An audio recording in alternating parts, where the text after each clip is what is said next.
Price lord. ಕರ್ತನ ನಾಮಕ್ಕೆ ಸ್ತೋತ್ರ ಉಂಟಾಗಲ್ಪಡಲಿ. ಪ್ರೀತಿಯುಳ್ಳ ದೇವ ಜನರೇ, ಯೇಸು ಕ್ರಿಸ್ತನ ಹೆಸರಿನಲ್ಲಿ ನಾನು ನಿಮ್ಮನ್ನು ವಂದಿಸುತ್ತೇನೆ. ಆದಿಕಾಂಡ 27ನೇ ಅಧ್ಯಾಯ 28ನೇ ವಚನದಲ್ಲಿ ವಾಕ್ಯವು ಈ ರೀತಿಯಾಗಿ ಬರೆಯಲ್ಪಟ್ಟಿದೆ. ದೇವರು ನಿನಗೆ ಆಕಾಶದ ಮಂಜನ್ನು, ಸಾರವುಳ್ಳ ಭೂಮಿಯನ್ನು ಕೊಟ್ಟು ದವಸ ಧಾನ್ಯಗಳನ್ನು, ದ್ರಾಕ್ಷಾರಸವನ್ನು ಹೇರಳವಾಗಿ ಅನುಗ್ರಹಿಸಲಿ ಎಂದು ವಚನವು ಬರೆಯಲ್ಪಟ್ಟಿದೆ. ಅಂದರೆ ಪ್ರೀತಿಯುಳ್ಳ ದೇವ ಜನರೇ, ಕರ್ತನಾತ್ಮನಿ ಮುಂಜಾನೆ ವೇಳೆಯಲ್ಲಿ ಆತನು ನಮ್ಮೊಟ್ಟಿಗೆ ಈ ರೀತಿಯಾಗಿ ಮಾತನಾಡುವವರಾಗಿದ್ದಾರೆ. ಏನೆಂದರೆ, ಕರ್ತನಾತ್ಮನು ನಮಗೆ ಏನ್ ಮಾಡುವವರಾಗಿದ್ದಾರೆ, ಹೇರಳವಾಗಿ ದವಸ ಧಾನ್ಯಗಳನ್ನ ನಮ್ಮ ಕುಟುಂಬಕ್ಕೆ ಆತನು ಏನ್ ಮಾಡುವವನಾಗಿದ್ದಾನೆ, ಒದಗಿಸಿಕೊಡುವವನಾಗಿದ್ದಾನೆ. ಸಾರವುಳ್ಳ ಭೂಮಿಯಲ್ಲಿ ದೇವರು ನಮ್ಮನ್ನ ಏನ್ ಮಾಡುವವರಾಗಿದ್ದಾರೆ, ನಡೆಸುವವರಾಗಿದ್ದಾರೆ.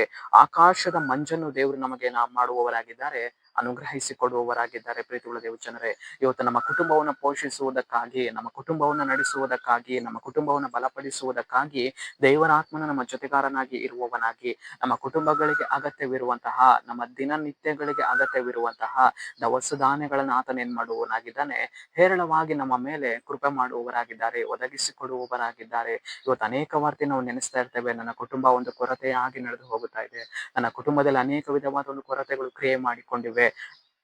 ಈ ಕೊರತೆಯ ಮಾರ್ಗಗಳಲ್ಲಿ ನಾನು ಹೇಗೆ ಪ್ರಾರ್ಥಿಸಲಿ, ನಾನು ಹೇಗೆ ದೇವರ ಸಮ್ಮುಖಕ್ಕೆ ಹೋಗಿ ನಾನು ಪ್ರಾರ್ಥಿಸಲಿ ಎಂದು ಅನೇಕ ಬಾರಿ ನಾವು ಏನ್ ಮಾಡ್ತೇವೆ, ಯೋಚಿಸ್ತಾ ಇರ್ತೇವೆ. ಆದರೆ ಪ್ರೀತಿಯುಳ್ಳ ದೇವ ಜನರೇ, ನಮ್ಮ ಕೊರತೆಗಳನ್ನ ಕರ್ತನ ಸಮ್ಮುಖದಲ್ಲಿ ಇಡುವಾಗ, ನಮ್ಮ ಕೊರತೆಗಳನ್ನ ದೇವರಿಗೆ ಒಪ್ಪಿಸಿಕೊಡುವಾಗ, ದೇವರ ಆತ್ಮನ ನಮ್ಮ ಜೀವಿತದಲ್ಲಿ ಇರುವಂತಹ ಕೊರತೆಗಳನ್ನ ನೀಗಿಸಿ, ಆಕಾಶದ ಮಂಜನ್ನು, ಸಾರವುಳ್ಳ ಭೂಮಿಯನ್ನು ಕರ್ತನಾತ್ಮನು ನಮಗೆ ಅನುಗ್ರಹಿಸಿ, ನಮ್ಮ ಕುಟುಂಬವನ್ನು ಪೋಷಿಸುವುದಕ್ಕಾಗಿ ದೇವರ ದವಸ ಧಾನ್ಯಗಳನ್ನು ಅನುಗ್ರಹಿಸಿ, ನಮ್ಮ ಜೀವಿತದಲ್ಲಿ ಕ್ರಿಯೆ ಮಾಡ್ತಾ ಇರುವಂತಹ ಹಣದ ಕೊರತೆ ಕ್ರಿಯೆ ಮಾಡ್ತಾ ಇದೆಯಾ, ಅಥವಾ ದವಸ ಧಾನ್ಯದ ಕೊರತೆ ಕ್ರಿಯೆ ಮಾಡ್ತಾ ಇದೆಯಾ, ಯಾವ ವಿಧವಾದ ಒಂದು ಕೊರತೆ ಕ್ರಿಯೆ ಮಾಡ್ತಾ ಇದೆ, ಆ ಒಂದು ಕೊರತೆನ ದೇವರ ಆತ್ಮನು ಮಂಜು ಉಳ್ಳ, ಸಾರವುಳ್ಳ ಭೂಮಿಯಿಂದ ದೇವರು ನಮ್ಮನ್ನ ನೀಗಿಸುವವರಾಗಿದ್ದಾರೆ, ನಮ್ಮನ್ನ ಬಲಪಡಿಸುವವರಾಗಿದ್ದಾರೆ.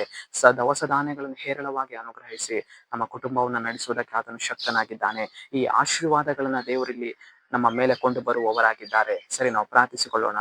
ಅಪ್ಪ ಕರ್ತನೆ, ನಿನಗೆ ಸ್ತೋತ್ರ ಸ್ವಾಮಿ. ಮುಂಜಾನೆ ವೇಳೆಯಲ್ಲಿ ದೇವರೇ, ಈ ವಾಕ್ಯ ಭಾಗ ಸಂದೇಶವನ್ನು ನೋಡುವ ಜನಗಳನ್ನು ಸಂಧಿಸು. ಕರ್ತನೆ, ನಿನ್ನ ಜನರ ಜೀವಿತದಲ್ಲಿ ನೀನು ಕಾರ್ಯವನ್ನ ಮಾಡಿ, ನಿನ್ನ ಜನರಿಗೆ ಹೇರಳವಾಗಿರುವಂತಹ ಆಶೀರ್ವಾದಗಳನ್ನು ನೀನು ಕೊಂಡು ಬಂದು, ನಿನ್ನ ಜನರನ್ನ ದವಸ ಧಾನ್ಯಗಳಿಂದ ಸಂತೃಪ್ತಿ ಪಡಿಸುವುದಕ್ಕಾಗಿ ಸ್ತೋತ್ರ ಅಪ್ಪ. ನಜರೇತಿನ ಯೇಸುವಿನ ನಾಮದಲ್ಲಿ ಕರ್ತನೆ, ಆಮೆನ್, ಆಮೆನ್.